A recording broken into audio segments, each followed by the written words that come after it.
This is a story about two sons and the father who loved them both. One son left, seeking a life of his own making. The other stayed and dedicated to his father and the life he knew. This is a timeless tale that reminds us, no matter how far you've gone or how long you've waited, there is a love that never stops waiting for you to come home. There once was a man with two sons.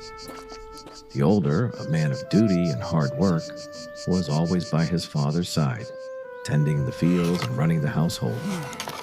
But the younger son, restless and full of youthful ambition, yearned for more than the quiet life of his family's home. I want my independence now. His heart was not in the land, but in the distant lands he had only heard of. And so he demanded his inheritance, his portion of a life not yet lived. In quiet anguish, his father granted his wish. With his inheritance in hand, the younger son set out on a journey to a distant country. The older brother watched him go, feeling a deep sense of indignance.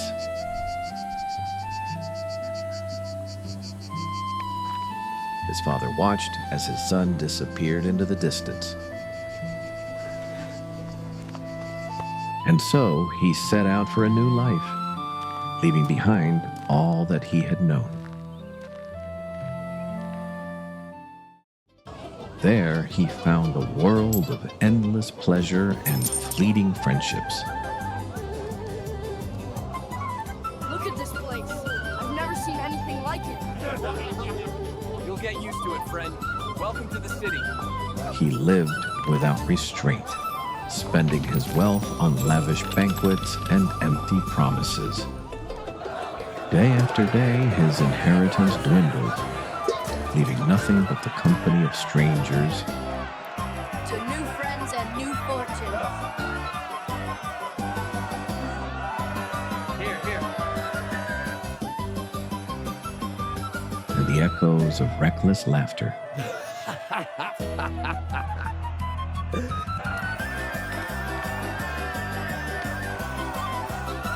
But soon the laughter faded. Just as his last coin was spent, a great famine swept over the land. His money was gone, and his foolishness became his fear. The friends he had bought now turned their backs on him. Can you help me? I do not know you. Leave this place. And the son was left with nothing. With no one left to turn to, he was forced to find work.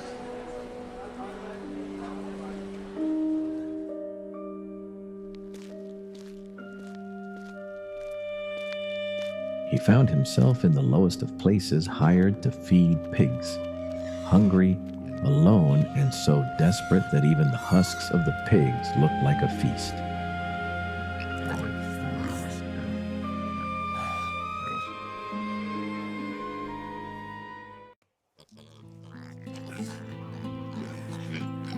In that quiet, shameful solitude, he remembered his father's home, where even the servants had more than enough.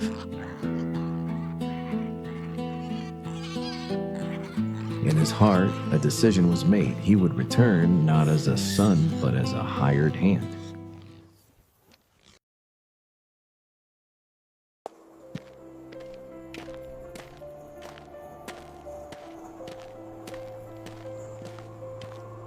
While his son was far away, the father's eyes never left the road. Every day he would watch and wait.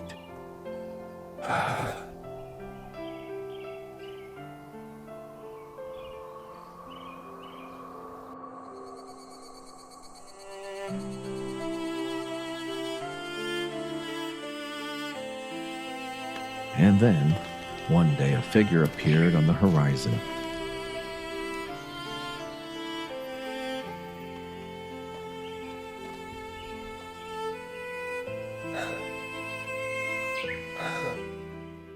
The father saw him from a long way off.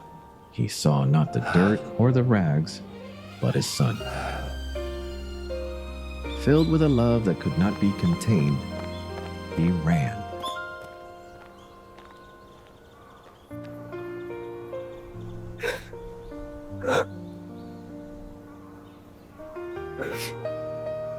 And embraced the one who was lost.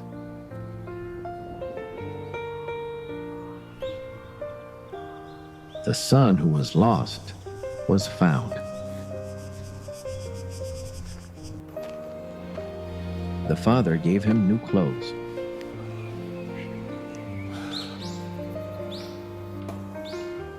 And a signet ring for his hand.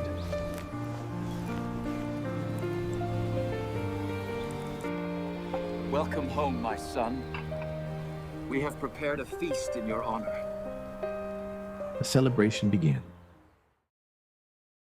Meanwhile, the older son was returning from the fields. Hearing the music and dancing, he was filled not with joy, but with anger. His father had always been with him. He had always worked without complaint. He had been a dutiful son, yet there was never a feast for him. My father is celebrating his return after he squandered your wealth with prostitutes. I will not go in. When his father came out to plead with him, he could only see the injustice of it all.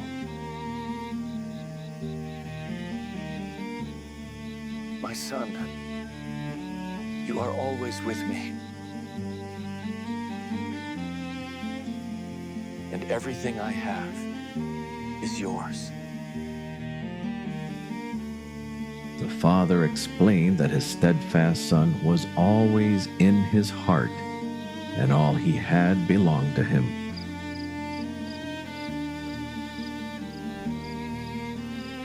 But this celebration was for the one who was dead and is now alive again, for the one who was lost and has now been found. The older son listened, and for a moment, the anger gave way to understanding. In his heart, he too felt a surge of joy.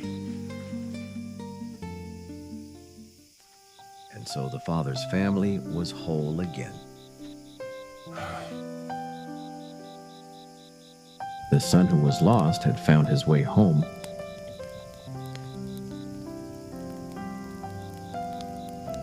And the father, with his love for both his sons, showed that the greatest joy is not in what we gain, but in what we refuse to lose.